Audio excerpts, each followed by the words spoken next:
need at least three skills. You need finance, technical, and marketing. There's not many people who've got all three of those skills. Yeah. That Founder Fest we ran, we gave them names like hucksters and hicksters, and they people that fit those profiles. You've got to have good sales and marketing experience. You've got to have good operations experience, and you've got to have well, they look at any corporation. They're individuals. They all sit on the sea floors in big companies, sea level. The CFO, the CEO, or the COO. But it's good to have a very strong skill in one of those, or two of them, and you want to then put people around you that can help you.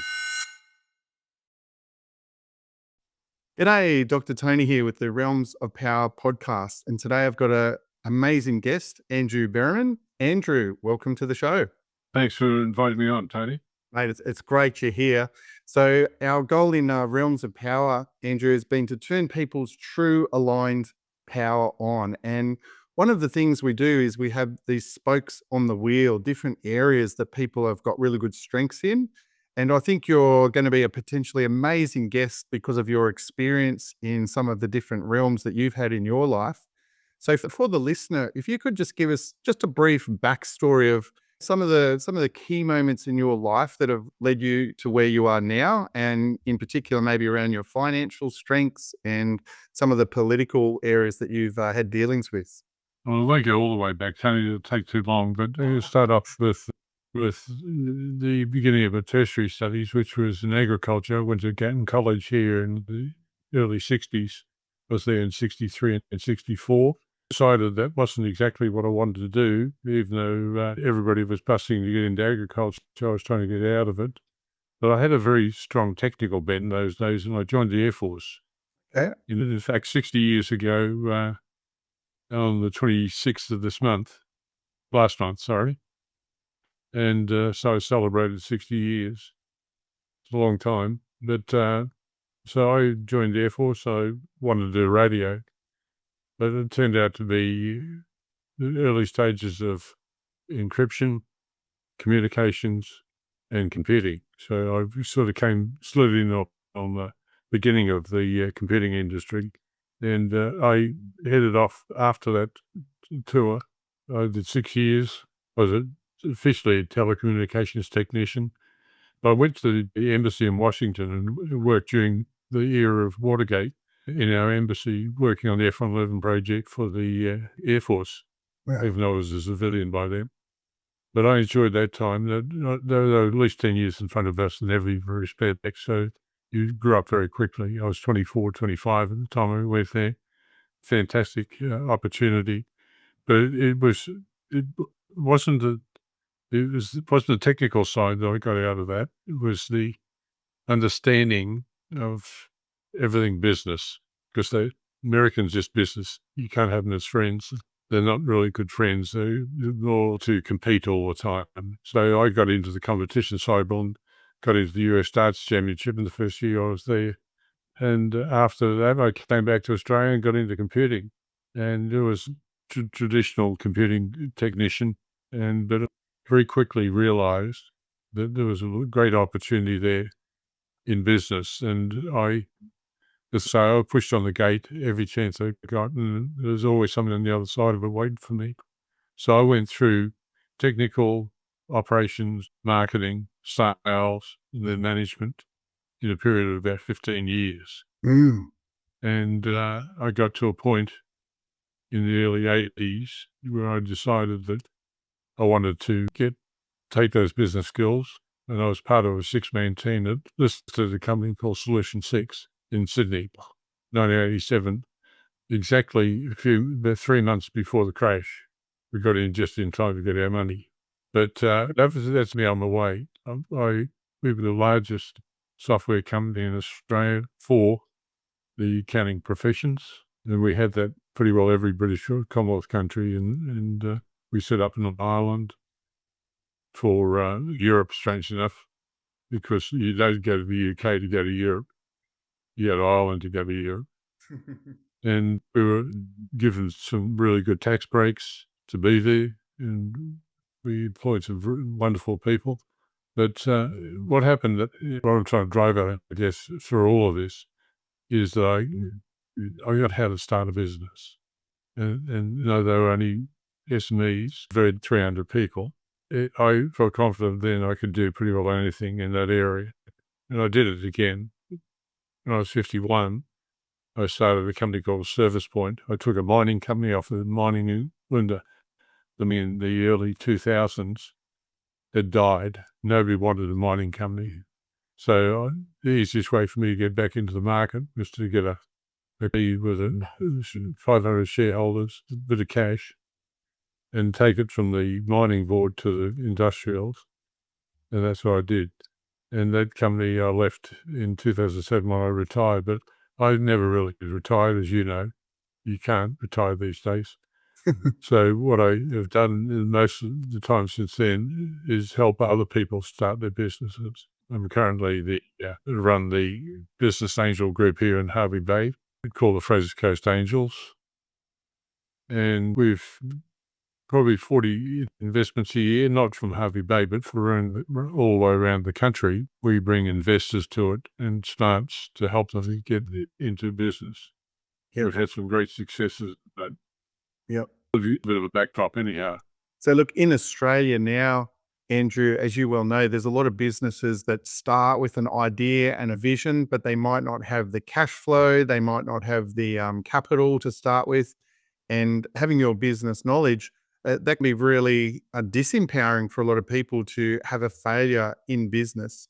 And I'm not saying that all of your businesses are necessarily as successful as the others. What would you tell someone who's looking into starting a business? They've come into their own power and not be an employee in the current system in Australia and starting to a business. How could they stand in their power there with some of your knowledge? Well, I think the first thing you do is you don't treat it like it's a hobby. A lot of people take a hobby and try to make it into a business. Very hard to do that. You've got to understand, really, if you break into the market, into either a new area, hopefully, or in the existing area, you've got to have something that's better than what you're putting out there. Cheaper, faster. It has to be better than what's there, because once you're an established brand, it's very hard to break in. And what I find is that we would look at probably 40 a year come through Harvey Bay, 3 per month, roughly. We have 3 presentations, stand-up presentations a month. We would probably on average, we would invest in one of every one of those 3 every month. As each of the investors make their own decisions, obviously, but some of them there's just standouts. And the standouts to me is the quality of the founder. Is a person, that you either got the horse, the jockey, or the field, right?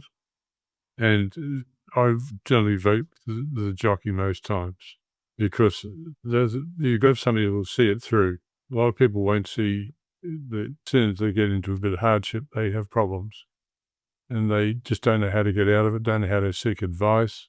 But, there's some natural, strange enough, in this period of time I've been here in Harvey Bay over the last 18 years, in 2017, we had a event called Founder Fest. It wasn't my IP, it was Joy Taylor's from Toowoomba. But we went to the schools here, aged 15 to 18, and invited them to participate in the weekend to become founders. And the kids that were there were not going to be doctors, lawyers. They hadn't really figured out but they had natural aptitude for business. Their creativity. They had persistence, and that's where you have that. But you just got the money, always.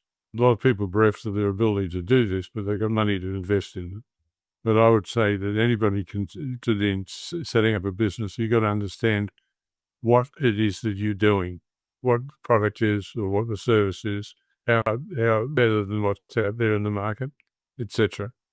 But I think that most people would probably, if they've got a really good idea, they'll have a crack, probably have 2 or 3 cracks, and they'll go through the 3 Fs, the family fools, and get money off them first, and to get going. But you soon know whether or not, I'll a bit. In 1980, I was in Texas and I met a guy called Ben Rosen. Ben Rosen was a known VC, venture capitalist. And he was telling me a story about the people that he'd invested in. He invested in 100 and only two of them were successful. One of them was Lotus 123, and the other was a company called Compact Computer. He made billions out of both of them. Yeah. But when Rod Kenyon came to him from Texas Instruments, which everybody did in those days in Texas, they were the harbinger of all the tech brains that came out of the Texas area, like the Fairchildren of Silicon Valley, the Fairchild side of it for the chips. But these guys, he came to him with a disk drive, I think, and he said, no, it won't work. But he liked the guy. So he kept persisting with him. He came back with this portable thing, looked like a sewing machine, which was the first laptop, the compact laptop. And he invested in it, and he invested in it to be $1 billion company. And they were the fastest company at that time to get to $1 billion. But the persistence of the individual, you didn't see, he'd sleep, I don't think, for 2 years. And he just, but people like that attract the right suitors as well, people who will help them. Yeah. So sometimes I guess what you're saying is you've got to try a whole lot of different ways and find that right product that fits the market for you to come into success. And a lot of people do have financial challenges. Again, they might just, whether you just said they give up, they might not have the persistence or might not have the creativity. So how would someone know, like in what you've seen, you've observed this over many, many years, how would you be able to give some wisdom to younger generation who might sort of in AI industry with all of the challenges we've got now, how would they know if they're on that right path? Well, it's difficult. If we all knew that, we'd all make it, I guess. But I think it's most important that if you've got a desire and you've got the capacity, I mean financial capacity, I don't ever look at money's a tool, right? Like a bookie. If you ever dealt with a bookie, they let money all over the place, and you say, "What'd you leave the money there?" He says, "Just stock." They use it. They have to have it to run their business. That's the way I look at money as well. Even though it's very important to have the right cash flow to support your business. Yeah. A lot of people get hung up on that. But what you do is you would take something small if it's the first thing you did or you do. Try something, and modify it to the right. You don't need a lot of money to do that. Mm. What you need is you do it with yourself either. You need at least 3 skills. You need finance, technical, and marketing. There's not many people who've got all 3 of those skills. Yeah. That Founder Fest we ran, we gave them names like hucksters and hicksters, and they people that fit those profiles.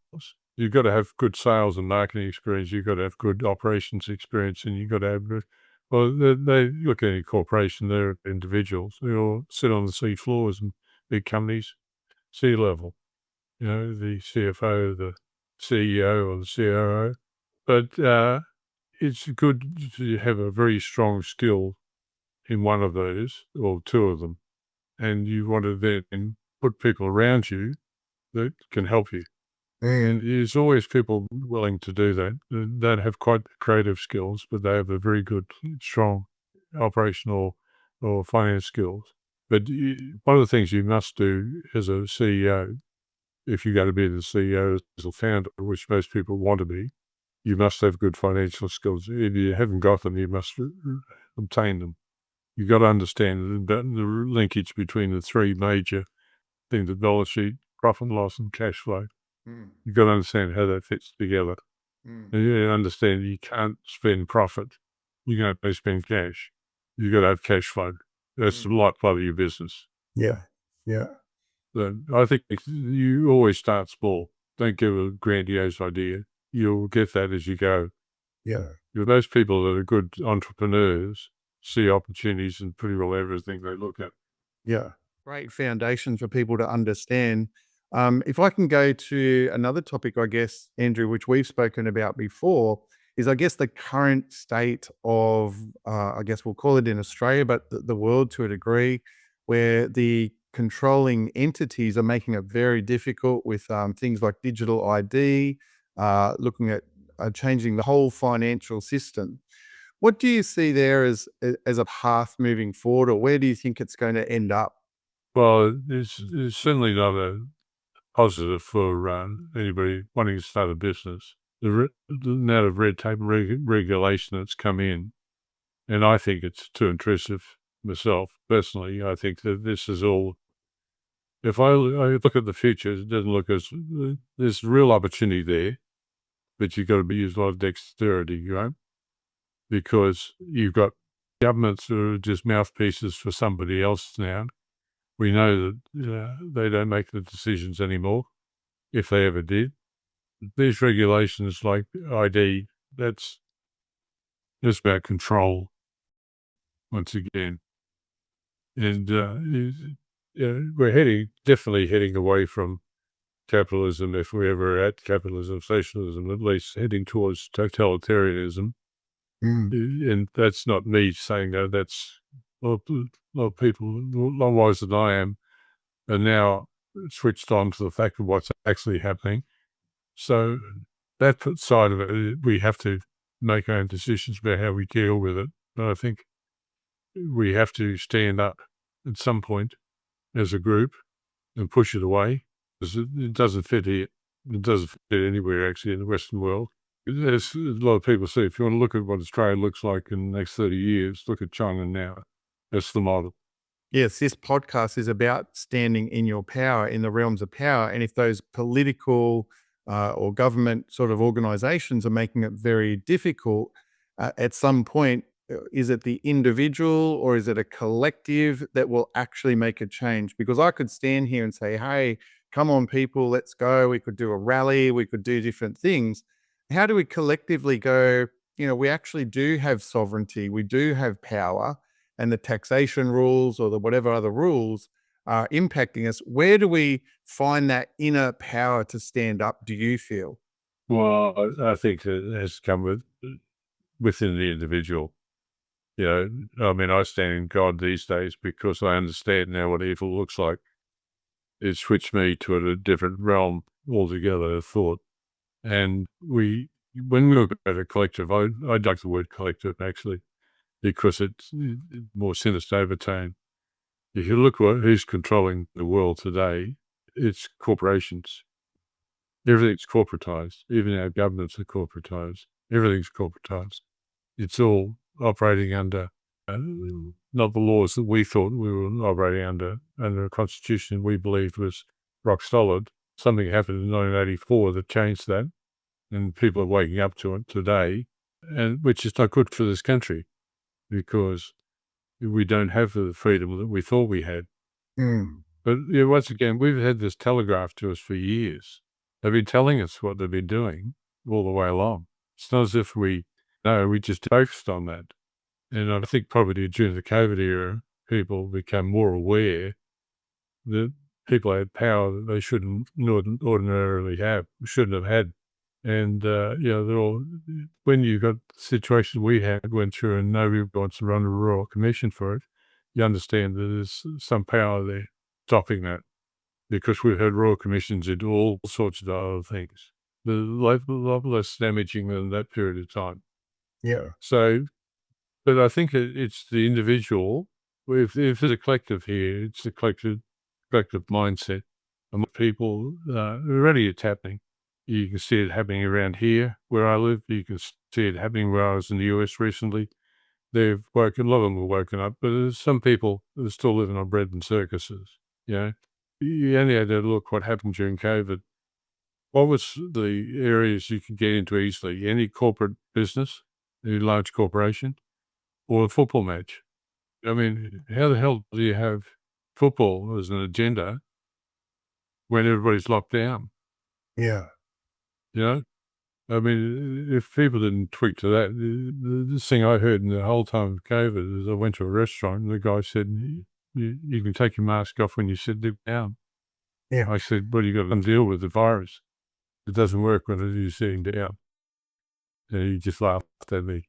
Just crazy. I mean, we listened to so much BS during that period of time. It's crazy. Yeah, certainly was a lot, and that may have But moved I us think in towards to answer your question, though, to answer your question, we all have to individually make our own decisions, but get together with like-minded people. Yeah, I think that's the way, and that's already happening. Yeah. yeah.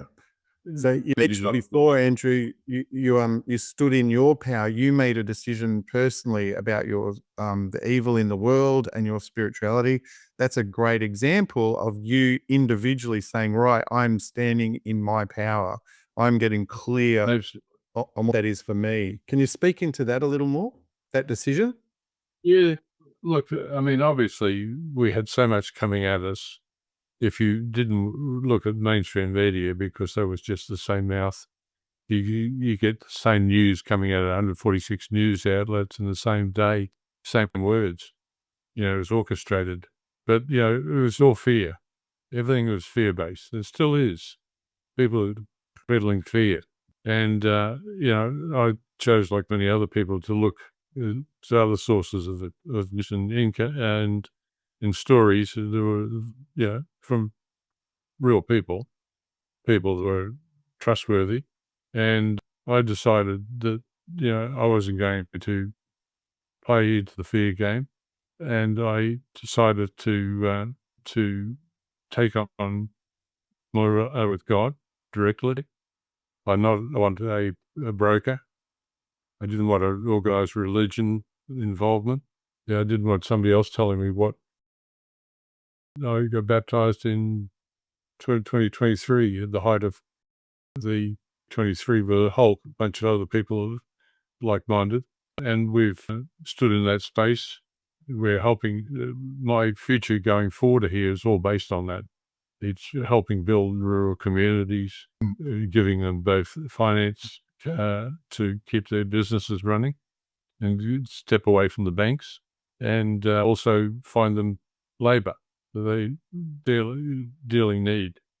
I mean, obviously, people who live in the rural parts of Australia don't have the same expectations as they do of us in the city or even the region where I live. Mm. But they do respond very well to people that want to help them. Yeah. I guess There's that's 4.5 million people living in rural Australia, about the same size as the population of New Zealand. yeah. So I guess the So that's not. power of community is what you're talking about here, that creating like-minded people in a community, setting up frameworks of support, whether that's someone needing rehabilitation or someone who's homeless. There's a lot of talk about the real estate market at the moment and making it very difficult for younger people and generations to get into the housing market. How would you say the importance of that community is, whether that's through your own spiritual beliefs or your own just financial or community beliefs? How important is that in standing in your power, standing together with like-minded people? Oh, absolutely. It's crucial. Yeah, everybody brings something to the party there. You need skills in every that. And, but, country people are very resourceful. They've had to be, they had to wear 6 hats all the time. They never had one job. And, it's a good place because that's the area of the country that has been under attack most by land changes to land clearing, taking away our rights, the natural right to do things. And they've suffered most, but they're also the hardier. The ones that have survived this are very strong. We're working with the regenerative agricultural people who have just been awarded major awards for the most nutrient density food produced in this country. Wow. They've been putting carbon back in the soil for the last 20 years, which means what it fundamentally means is that's where water is stored in the soil. You can go through a drought without any real drama. Well, that's a mind change in itself. But we're working together with people that are working in regenerative agriculture in both livestock and also all fruit and vegetables. So we're having to bring that to market, Mm. for people that belong in our group. Yeah, that's great. So Look, I think it's all about community and sharing. Yeah. Coming back to the reasons why the country was built in the first place, not standing on ceremony, standing in your space, and make sure that you do no harm. And if you Yeah. do, make sure that you make retribution. Yeah. Well, Like, yeah, if we become reliant on the government, that's really just standing out of our power, but no one's really coming to save you at the end of the day. And to stand with like-minded people in that regard, I think is so important. How do you think, like, young people in the city becoming reliant on those can sort of stand into their power? Is it that we need to shift back to those Australian values that we would have had 30, 40, 50 year ago of community, of sport, mateship? Because a lot of that, I think I speak to a lot of people in the generations saying we've lost our way, we've lost our culture, and it's man eat man versus the mateship and stuff. How do you think we can shift that needle? well, I think that somebody needs to. It's always the case. Somebody needs to build so others can follow. Right? You don't move people out of their space now unless they're really open, very open, which a lot of people aren't. Mm. Let's face it, the government, who is the government anyhow? They're supposed to be our representatives, right? They, I lived in a country that had a constitution, we the people, then it was the government, now it's the other way around. There's no we the people anymore. Mm. There's no Commonwealth, not on our notes anymore. It says Australia, that's so horrible, Australia. So, I mean, realistically, I don't think those where the vote actually counts. Yeah. Right? That's pretty profound, but I don't think it does. I think everybody decided what's going to happen in the end. And I think the last election was a really good example of that. One guy bounced out about 6 weeks before the end of the game. He lost the unlosable election, right? But I think to answer your question, those who've got capacity and the foresight to go and do this need to be the pipers to bring people with them, Mm. make everybody welcome. That's what we intend to do, to entice them, because let's face it, how many people in this country, when I went to the US in 1971, the end of 71 into 72, I met a guy who belonged to the Secret Service, who drank at a place called Marty LaFeld's in Washington, D.C., a little guy called Phil, that little guy with a bow tie. And he used to bemoan the fact that he was smoking cabbage because he couldn't get Cuban cigars. Because I was at the embassy, I could get them. So I used to give him one every Friday night. That's how I made a friend of him. But he told me at that time that he thought we were a communist country. He said, you've got to be coming in who's definitely going to turn communist. And I said, we're not a communist country at all. So you got that wrong. But we do have a lot of social welfare. And they used to have 8% of the population were on welfare in 1971. Guess what percentage of welfare in the US now? What? Like 60s. Wow. Yeah. In Australia, even higher. Crazy. Even middle income, they just get some form of welfare. Yeah. Kids child support, right? Yeah. Well, I mean, that's a grip on people because that's part of the way they live. So that's why they're not willing to give up things, right? Because they're being paid by the government. Yeah. That's a little discussion. It sure is, mate. Well, look, we better wrap up this episode. We've gone around about the time. Is there any final wisdom you've got from your place for our listeners that have turned their power on, that have tuned in? What would be a final bit of wisdom you could give our generation to stand in their power? Look, I think that if you've done a job that's got no future, right? That's the thing of AI, trying to determine how many jobs are going to be there in the next 10 years. There's going to be a lot missing. You've got to look past that to see what it is that humanity will need that it doesn't have today. If you've got the capacity to think that, you'll be able to act it.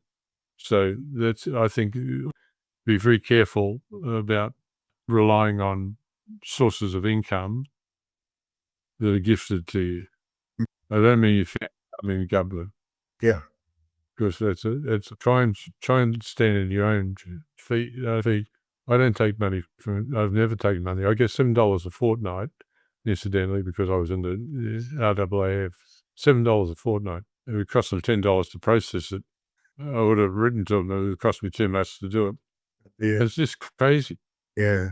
But people that are on reasonable sums of money find it very difficult to give up that income Yeah. to do something else. But you've got to fight through that because you're on your own to a degree, right? Until you can find your own. That's a beautiful message and a beautiful vision for people to look ahead and see how they can stand in their own 2 feet, both in work realm and the other realms as well. All right, Andrew. Well, thank you so much, mate, for your time and wisdom coming on this show. I really appreciate it. You're welcome, Tony. I've done so. Yeah, that's fantastic. And for our listeners tuning in, thanks again for your time. Have an awesome day. See ya. Wow. Thank you so much for joining us on this episode of Realms of Power. I have such gratitude for your time and energy and the vision to join us with turning your true aligned power on. To take your power up another level, you could share this episode with someone who you think would benefit, or make a comment online that would help us get this information out there. We'd really appreciate your love and support. Hope you have an awesome day. See ya.